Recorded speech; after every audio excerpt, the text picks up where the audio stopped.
como é que vocês estão? Espero que vocês estejam na paz do Eterno. E muito bom estar aqui com vocês. Deixar meu alô aí para vocês. Um shalom aí para quem estiver assistindo no futuro, né?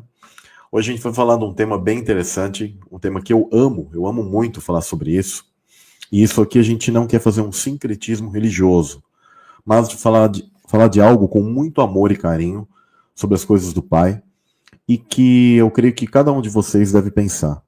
Eu já compartilhei com vocês o PDF do livro Fator Melquisedeque, é um livro interessante, tá? Onde fala sobre o testemunho, eu até coloquei aqui como título da live, testemunho irrefutável de Deus nas culturas pelo mundo ao longo das eras, tá? Vocês já ouviram aquele cristão que diz que se o cara ele não for tipo numa igreja, não levantar a mãozinha e falar eu aceito Jesus como meu salvador, ele não vai ser salvo, né?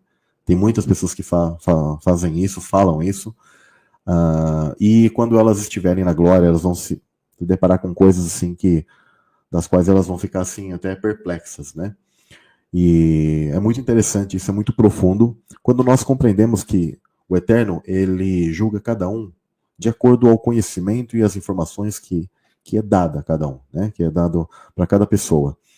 É óbvio que aqueles que têm mais informações e um conhecimento muito amplo daquilo que a gente chama de palavra do Pai, a palavra de Deus, vai ser inclusive requerido muito mais dela. E há outras pessoas que muitas pessoas podem julgar e falar assim, o cara nasceu ali numa ilha deserta, em algum lugar, ele nunca ouviu falar, pobre dele, né? Esse cara estará perdido. Não, pobre da pessoa que julga que aquele cara estará perdido, que ele não tem informação nenhuma de Deus. Porque Deus tem suas formas, suas maneiras de se revelar para cada pessoa neste mundo, tá? Eu gostaria aqui de começar fazendo a leitura de Romanos 1, do verso 19 a 20, que diz: Porquanto o que de Deus se pode conhecer, neles se manifesta, porque Deus lhe manifestou.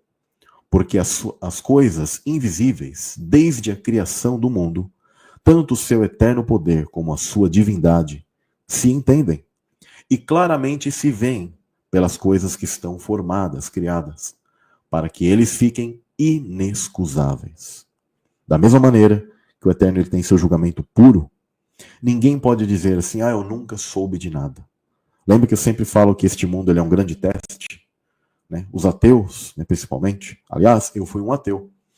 Eu fui um ateu e eu, por simples análise profunda de estudos, da própria ciência que ela tem aqui, de você analisar coisas simples, as folhas, a questão microscópica, a formação, a biologia, a fauna. Eu sempre estudei biologia desde criança, tá? Eu amo essas coisas. Mas em um dado momento da minha vida eu tive um tipo de crise existencial que qualquer um de nós tem, porque é natural, porque esse mundo ele é um teste. Nós temos uma amnésia, somos seres angelicais, espirituais, somos seres divinos com amnésia, né? Eu já ouvi a expressão deuses com amnésia, exatamente isso que somos, né? Não que nós vamos tomar o lugar de Deus, tá? Falo da nossa natureza divina, a natureza, o status do Pai, em termos de ele, no seu trono, aquilo é único, aquilo é que ninguém poderá atingir, né? Só que ele dá governos, assim como ele deu um governo para Cristo, e através de Cristo que nós temos a chance de redenção. E o Eterno, ele também conhece essas dificuldades, porque isso faz parte do jogo, faz parte do desafio da vida.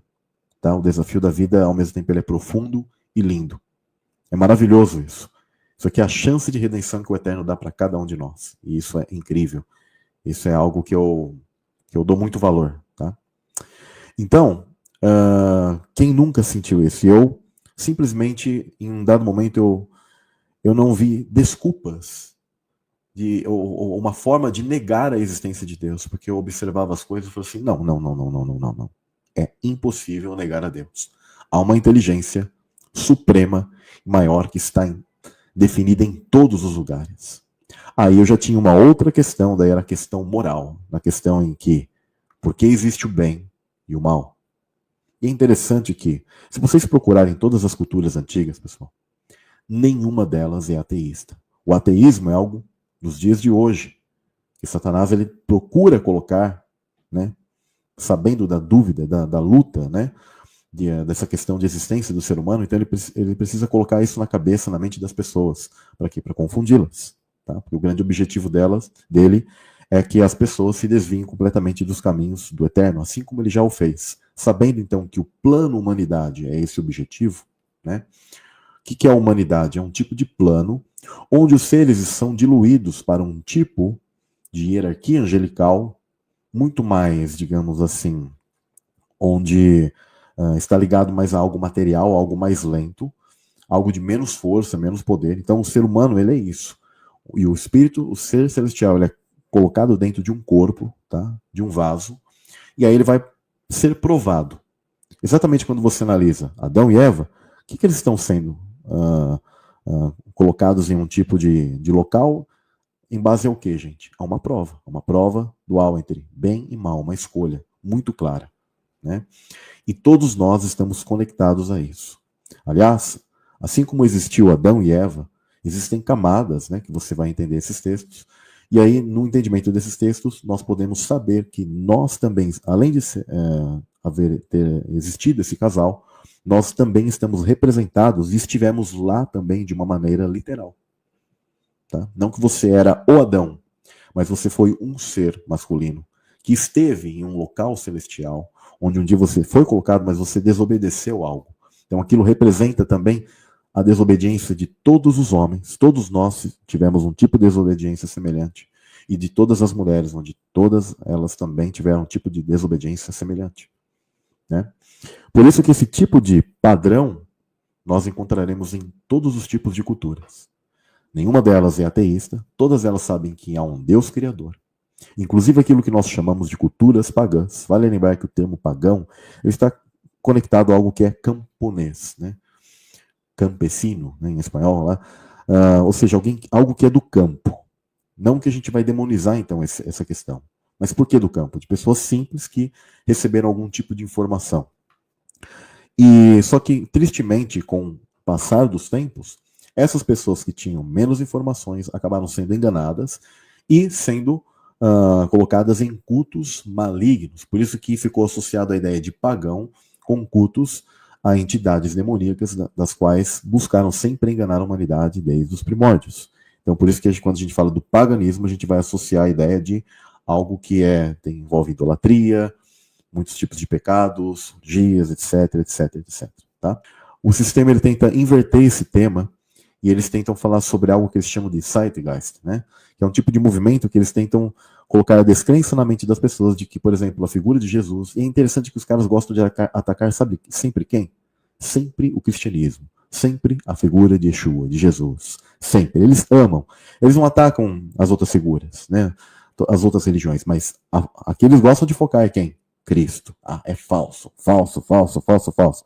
Não existe, né, anti-Maitreya, anti-Mahdi, ou seja, anti-messias de outras religiões. Mas existe o quê? O anticristo, por quê? Porque Satanás ele está encanado com o quê? Com a Bíblia. Existem os negadores de texto, os negadores do quê? Dos mandamentos, né? Aqueles caras que odeiam toda essa questão, né?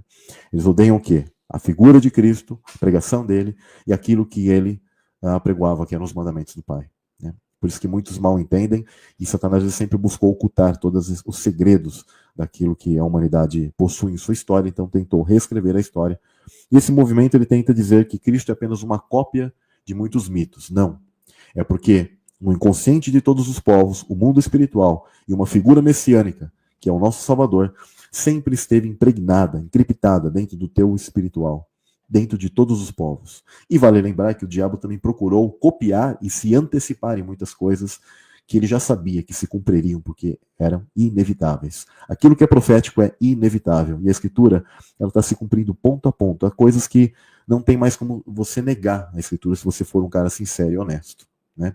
Então, quando eu analisava essas coisas, eu saí do ateísmo por mim mesmo. Eu olhei e falei assim, não tem como negar a existência de Deus. Mas eu compreendi, dentro das minhas lutas, eu falava assim, não, mas então ele moralmente é um ser mau, porque ele criou o mal. E eu tô aqui, caí de paraquedas nesse negócio, o que é isso aqui, né? Eu não tenho culpa, eu não tava lá, eu não sou Adão e Eva, por que eu tô aqui? Só que aí eu compreendi que, na verdade, né, na época eu nem a pré-existência eu compreendia a minha pré-existência, né, de maneira bíblica. Mas eu compreendi a questão da dualidade, né, onde o Eterno ele me proporcionou um sonho. Eu fiz uma oração, como vocês bem conhecem, e ele me deu um sonho muito claro, que a dualidade ela é algo permissivo para que ele possa saber quem é genuíno, quem o ama de verdade e quem não. Né? Se nós fôssemos robôs e que ficássemos, Senhor, te adoro, mas eu não escolho. Eu sou um robô, ele não quer seres à base de pilha, né?